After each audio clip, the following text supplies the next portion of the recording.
Capek-capek kerja sampai malam, tapi pas pulang ke rumah, malah nggak sengaja mergokin suami selingkuh. Kira-kira apa yang bakal kamu lakuin? Untungnya, perselingkuhan sang suami yang dilihat oleh Haisu ternyata cuma mimpi di siang bolong. Nggak kebayang deh kalau beneran sampai kejadian di dunia nyata. Saat di tempat kerja, bosnya setuju ngasih Haisu gaji di awal karena dia percaya sama Haisu yang emang bekerja keras buat bayar utang. Haisu kerja keras dari pagi sampai malam, mulai dari bekerja sebagai pelayan restoran, kasir minimarket, hingga kerja sambilan di toko bunga. Semua dia lakuin agar bisa membayar utang suaminya, Minchul, yang bisnisnya udah bangkrut. Di sisi lain, Minchul malah malas-malesan di rumah, sambil ngeluh tiap hari sama Haisu. Minchul protes karena tiap hari makan mie instan, dan mengkritik Haisu yang nggak pernah dandan. Padahal selama ini Haisu kerja keras buat memenuhi kebutuhan hidup mereka, dan membayar utang Minchul sampai nggak kepikiran buat beli skincare atau make up yang harganya mahal pakai banget. Haisu sampai segitunya berkorban demi Minchul, sampai-sampai dia sama sekali nggak mikirin buat nyenengin dirinya sendiri. Tapi apa balasannya? Minchul malah protes dan mengkritiknya habis-habisan. Suatu pagi, seorang pemuda tampan bernama Taeha secara khusus meminta Haisu untuk melayani pesanannya. Meski Haisu nggak menyadarinya, rekan kerjanya mengungkapkan kalau Taeha selalu datang setiap pagi dan meminta Haisu untuk melayani pesanannya. Si rekan kerja mengira kalau Taeha mungkin tertarik pada Haisu, tapi Haisu segera menyangkal itu. Haisu ngerasa sadar diri kalau cowok ganteng kayak Taeha gak bakalan tertarik sama dirinya yang bahkan gak pernah dandan sama sekali. Namun si rekan kerja gak setuju karena menurutnya Haisu sangat cantik, sehingga wajar kalau Taeha tertarik padanya. Meski orang lain menganggap Haisu sangat cantik, tapi Minchul sepertinya gak berpikir demikian. Selain karena usia Haisu yang gak lagi muda, Haisu juga gak pernah dandan atau merawat diri. Emang dasar Minchul aja sih yang gak bersyukur, padahal Haisu selalu melayaninya dengan baik. Malam itu, Minchul yang lagi horny meraba-raba Haisu mencoba membuatnya terangsang, tapi Haisu sama sekali nggak merespon. Which is hal itu sontak aja bikin Minchul jengkel dan kehilangan minat buat nganu. Haisu rupanya udah terlalu lelah karena ia harus bangun pagi setiap hari demi membuatkan sarapan untuk Minchul. Haisu bahkan nggak sempat sarapan dan langsung pergi kerja dengan perut kosong. Pagi itu, Taeha juga datang dan memesan sebuket bunga mawar seperti biasa. Saat Haisu menyerahkan struk pembelian, secara nggak terduga, perutnya berbunyi karena lapar. Haisu jelas aja ngerasa malu, apalagi Taeha juga mendengar bunyi perutnya. Saat sedang menunggu pesanannya, Taeha mengirim pesan pada seseorang untuk membelikannya kopi dan sandwich. Nggak lama kemudian, Taeha keluar dan nampak menemui seseorang. Saat kembali ke toko, ia membawa segelas kopi dan sandwich. Setelah Haisu memberikan pesanannya, Taeha langsung pergi dan ninggalin sandwich itu di meja kasir. Haisu bergegas mengejar Taeha untuk memberikan sandwich itu. Tapi secara mengejutkan, Taeha bilang itu adalah untuk Haisu. Taeha bahkan memberikan kopinya untuk Haisu, seraya bilang kalau dia baru meminumnya seteguk. Haisu mengira kalau Taeha memberikan kopi dan sandwich karena merasa kasihan padanya. Namun, jika Taeha emang beneran tertarik padanya, maka Haisu nggak memiliki pilihan selain membuat batasan di antara mereka. Sampai detik ini, Haisu masih menganggap Minchul sebagai suaminya meski mereka udah bercerai gegara utang. Minchul selalu meminta Haisu untuk nggak lagi menyebutnya sebagai suami, walaupun mereka masih tinggal bareng demi menghemat biaya. Sementara itu, Minchul yang mengaku jomblo di tempat kerja, berniat mendekati rekan kerjanya yang bernama Ari. Minchul ngerasa pede banget kalau Ari naksir sama dia, karena gadis itu selalu bersikap baik padanya. Demi mendekati Ari, Minchul berniat membeli sebuah parfum mahal, supaya Ari tertarik padanya. Tapi Minchul yang nggak tahu diri, malah minta uang pada Haisu buat beli parfum, padahal Haisu udah ngirit banget ngatur keuangan buat bayar utang dan memenuhi kebutuhan hidup mereka. Pada akhirnya, demi nyenengin Minchul, Haisu pun memberikan uang untuk beli parfum. Meski dengan begitu, Haisu terpaksa mengurangi waktu tidurnya, karena dia harus menambah jam kerjanya. Meski begitu, Haisu sama sekali nggak mengeluh, karena ia telah bertekad untuk melunasi semua utang, agar dia dan Minchul bisa menikah lagi dan hidup bahagia.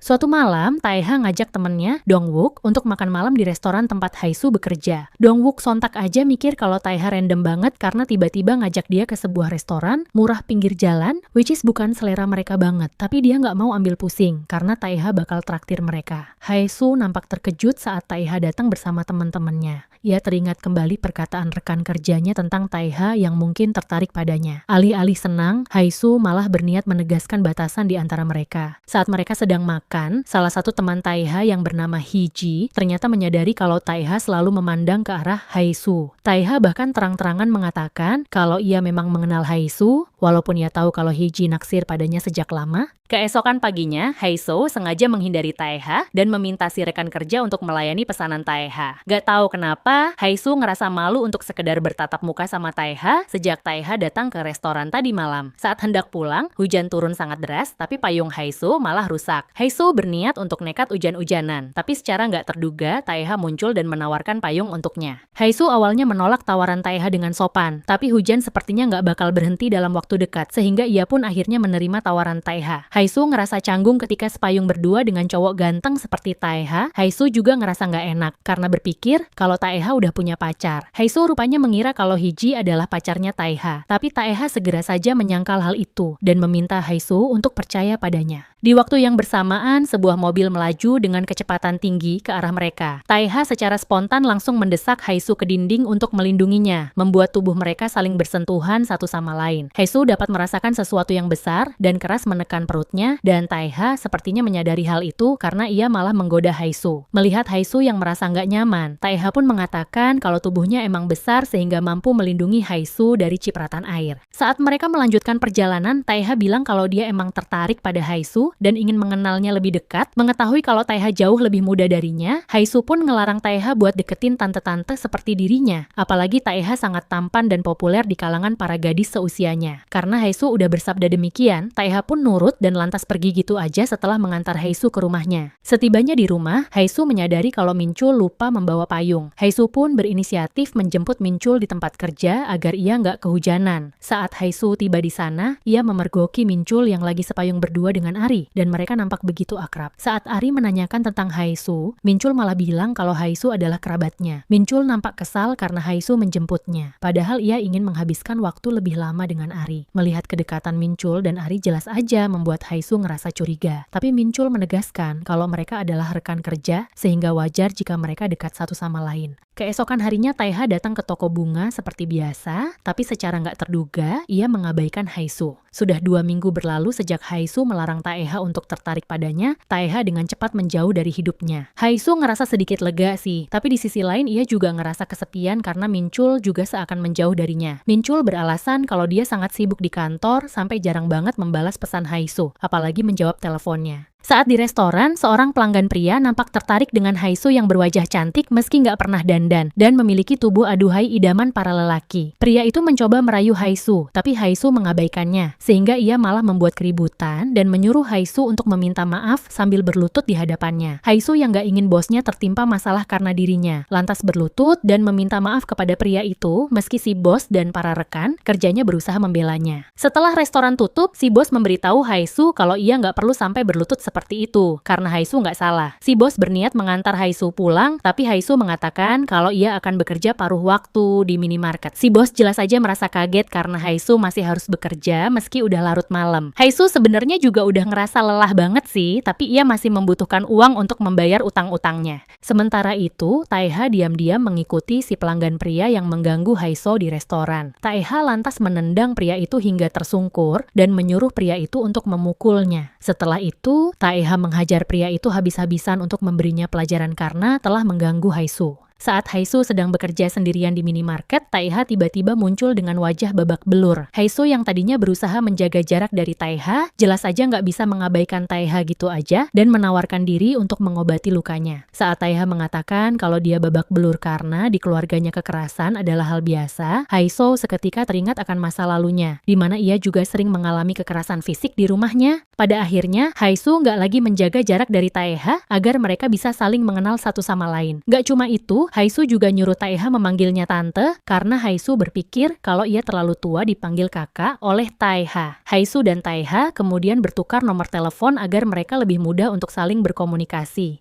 Di tempat lain, Minchul nampak sedang minum-minum dengan para koleganya, termasuk Ari. Seusai acara minum-minum itu, alih-alih pulang ke rumah, Minchul malah mampir ke rumah Ari dan menghabiskan malam penuh gairah dengan wanita muda itu. Keesokan paginya, Minchul memberitahu Haisu kalau semalam dia menginap di sauna dan ngomelin Haisu karena terlalu clingy sama dia. Sementara itu, Taeha nampak menghampiri teman lamanya yang bernama Jiho untuk bertukar sepatu. Jiho jelas aja ngerasa kaget karena dia sama sekali nggak nyangka kalau Taeha masih ingat padanya. Saat di SMA, Jiho adalah seorang kutu buku yang bahkan nggak pernah satu circle sama Taeha, murid paling tajir sekaligus paling populer di sekolah. That's why Jiho ngerasa aneh saat Taeha tiba-tiba pengen tukeran sepatu sama dia, padahal sepatu Taeha harganya jutaan won, berkali-kali lipat lebih mahal dari sepatunya. Namun, sejak dulu sifat Taeha emang aneh dan gak bisa ditebak, jadi Jiho setuju aja buat tukeran sepatu. Hitung-hitung dapat sepatu mahal tapi gratisan gak sih? Gak cuma Jiho, Heiji juga ngerasa aneh saat melihat Taeha mengenakan sepatu murah, which is hal itu gak dia banget. Di waktu yang bersamaan, tanpa sepengetahuan Taeha dan Heiji, Dongwook ternyata mengamati mereka dan ngerasa cemburu karena ia sebenarnya naksir Heiji sejak lama. Saat Taeha datang ke toko bunga seperti biasa, secara nggak terduga, Taeha langsung bersikap sok akrab pada Haesu. Mentang-mentang Haesu udah bilang padanya kalau mereka bisa saling mengenal satu sama lain. Taeha bahkan menunggu sampai Haesu pulang kerja dan bersikeras menemani Haesu dalam perjalanan ke restoran. Saat mereka jalan bareng, Haesu menyadari kalau Taeha lebih tinggi dari Minchul, mungkin sekitar 190 cm.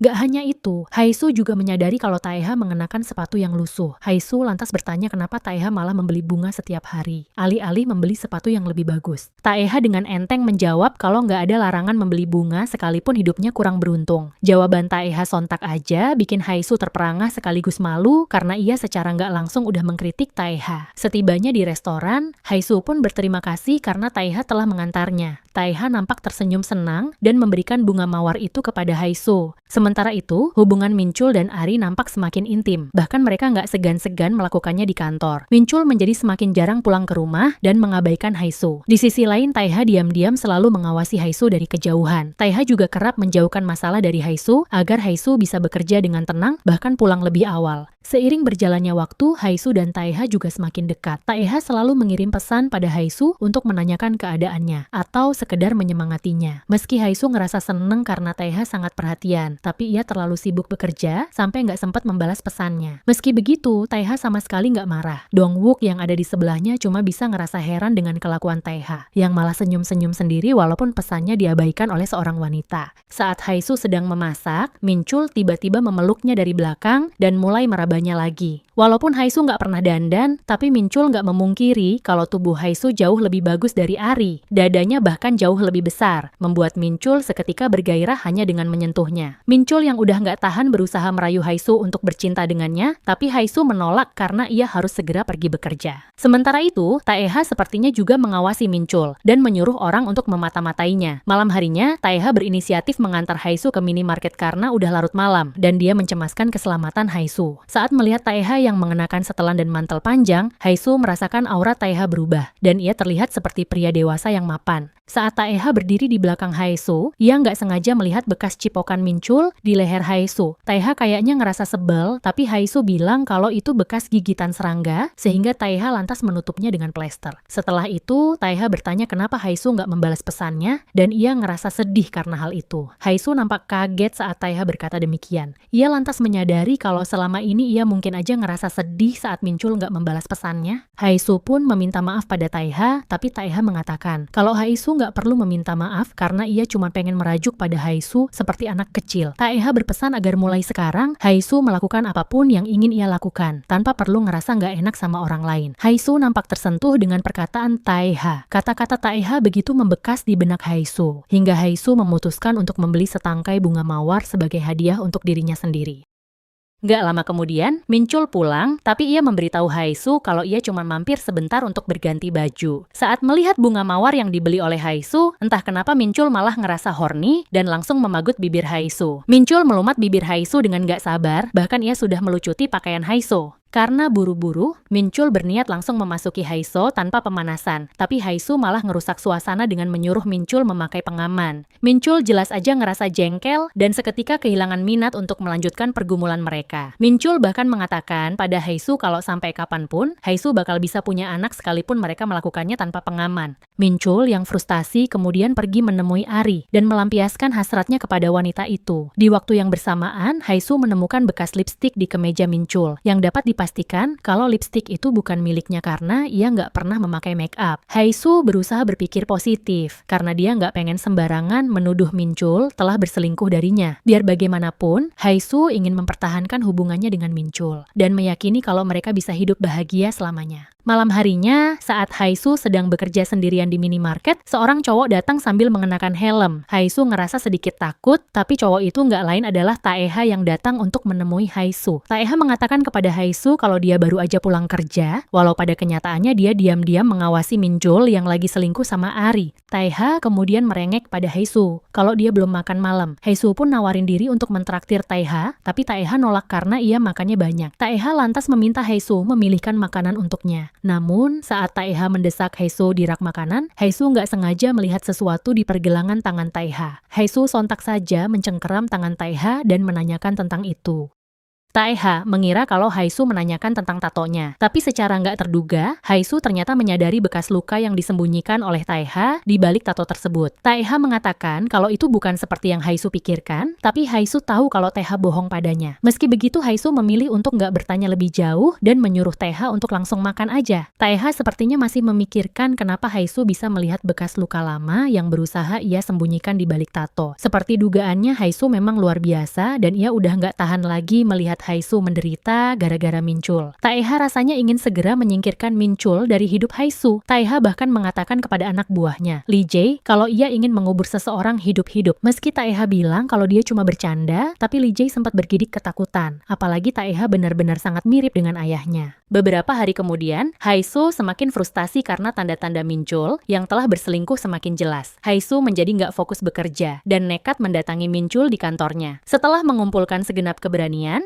Haisu lantas mengonfrontasi Minjul, tapi Minjul malah marah-marah dan menyebutnya gila. Ucapan Minjul seketika membuat Haisu terpukul, tapi ia tak mampu mengungkapkannya, sehingga ia hanya memendam semuanya di bawah guyuran hujan. Haisu terlalu larut dalam kesedihan, hingga ia tak menyadari kalau Taeha selalu menjaganya dari kejauhan. Keesokan harinya, Taeha datang ke toko bunga untuk menyemangati Haisu dengan secangkir kopi hangat. Taeha mengatakan pada Haisu kalau ia akan datang menjemput Haisu tiap hari. Haisu sih nggak masalah, asalkan jangan hari Rabu karena hari itu merupakan hari ulang tahun pernikahannya. Taeha nampak kesal karena Haisu masih memikirkan tentang ulang tahun pernikahannya. Padahal ia sudah bercerai dengan Minjul. Bahkan Minjul juga berselingkuh dengan wanita lain. Meski begitu, Taeha menghormati keinginan Haisu dan menyuruh Haisu untuk bersenang-senang di hari ulang tahun pernikahannya. Sementara itu, Ari nampak merajuk pada Minjul karena Minjul gak pernah membawanya ke rumahnya. Ari berpikir kalau Minjul gak beneran serius menjalin hubungan dengannya karena selama ini mereka selalu melakukannya di rumah Ari atau di hotel. Minjul lantas mengungkapkan kalau ia cuma pria miskin yang tinggal di lingkungan kumuh sehingga ia merasa malu jika mengajak Ari ke rumahnya. Secara nggak terduga, Ari ternyata bersedia menerima Minjul apa adanya, sehingga Minjul pun berjanji akan mengajak Ari ke rumahnya. Hari ulang tahun pernikahan pun tiba. Haisu berencana pulang lebih awal untuk mempersiapkan semuanya. Ia bahkan mengambil cuti dari pekerjaan paruh waktu di minimarket agar bisa merayakan ulang tahun pernikahannya dengan Minjul. Di waktu yang bersamaan, Minjul malah mengajak Ari ke rumahnya. Nggak menyadari kalau Taeha diam-diam selalu mengawasi mereka. Mengetahui kalau Minjul akan pulang ke rumah, Taeha nampak merencanakan sesuatu dengan Lee Jae. Taeha nampak berganti pakaian lalu pergi ke minimarket untuk membeli banyak sekali hot pack. Setelah itu, Taeha menemui Haisu di restoran, berpura-pura sakit agar Haisu merawatnya. Saat Taeha memeluknya dari belakang, Haisu menyadari kalau tubuh Taeha sangat panas, menandakan kalau ia demam. Karena Taeha ogah pulang ke rumah, Haisu pun mengajak Taeha ke rumahnya agar Taeha bisa beristirahat. Setibanya di rumah, Haisu nampak kaget saat memergoki Minjul yang sedang berselingkuh dengan Ari. Haisu seketika menjadi murka dan mengonfrontasi mereka. Haisu lantas mengungkapkan kepada Ari kalau ia dan Minjul sudah tinggal bersama selama 13 tahun, tapi Minjul menyangkal dan menyebut Haisu sebagai orang asing. Ari yang ngerasa dibohongi, lantas bergegas pergi dari sana. Minjul berniat mengejar Ari, tapi Haisu dengan cepat menjambak rambutnya. Namun, secara nggak terduga, Minjul malah mendorong Haisu hingga ia tersungkur, dan mengatakan kalau hubungan mereka udah lama berakhir. Haisu nampak begitu terpukul saat Minjul mencampakannya begitu saja setelah ia mengorbankan banyak hal demi Minjul. Semua itu rupanya telah direncanakan oleh Taeha. Ia telah mengatur rencana sedemikian rupa agar perselingkuhan Minjul terungkap. Taeha nggak ingin Haisu terus dibohongi dan disakiti oleh Minjul. Taeha ingin Haisu menyadari kalau kisah cintanya dengan Minjul sudah lama berakhir. Taeha ingin agar Haisu menjalani hidupnya sesuai dengan keinginannya dan tak lagi menyia-nyiakan hidupnya untuk cowok mokondo seperti Minjul. Taeha ingin Haisu hidup bahagia karena Haisu adalah cinta pertamanya. Taeha lantas duduk di sebelah Haisu, berusaha menenangkannya. Taeha sontak aja menjadi kaget saat Haisu tiba-tiba bersandar padanya, lalu menyadari kalau Haisu tak sadarkan diri. Gimana nasib Haisu selanjutnya dan siapa sebenarnya Taeha? Like and subscribe kalau kamu pengen tahu kelanjutannya.